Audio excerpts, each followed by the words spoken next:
Goal settings. Everybody knows that you need to have goals and you need to write them down, because if you don't know where you're going, you're never going to get there. So the question is, how do you set goals? Well, there are at least 3 ways to set goals.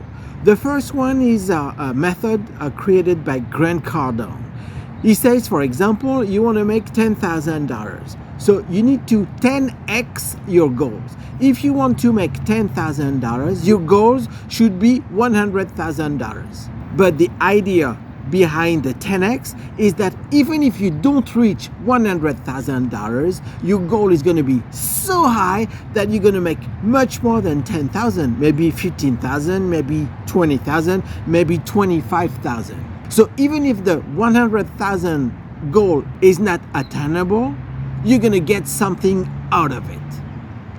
My take behind that is you're going to get a lot of frustration, because if your goal is 100,000 and you only reach 30,000, which is great, granted, but that's not 100,000, right?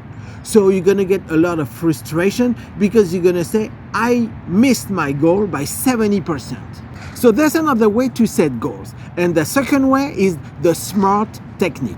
SMART is an acronym and it means specific, measurable, attainable, relevant, and timed.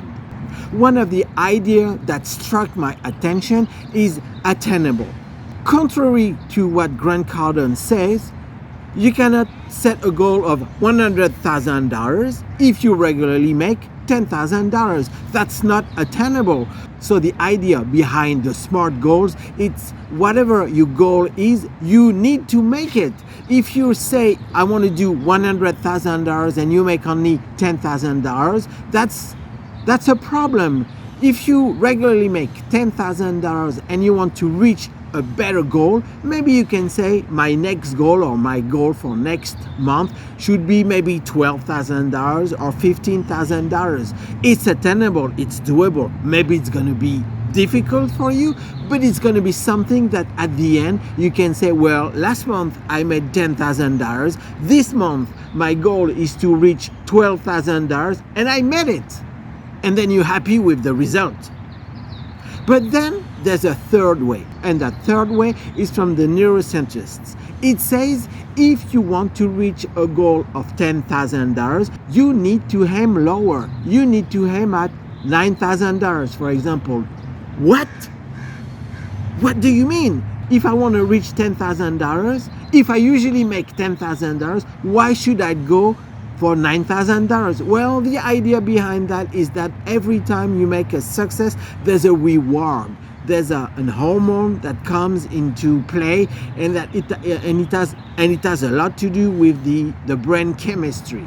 Every time you are successful at something, your brain or your body is producing an hormone, and that hormone is the hormone of the success, and it overjoys you. Every time you surpass your goal, your brain chemistry is going to come into action and you're going to feel super great. Because if your goal was $9,000 and you made $10,000 or $11,000 or even $12,000, you're going to be overjoyed and overwhelmed by that hormone.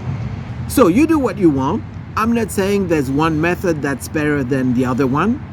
You know the 3 methods now. Let me know below what method you prefer and let's start a discussion. And I see you on the next video. Bye bye.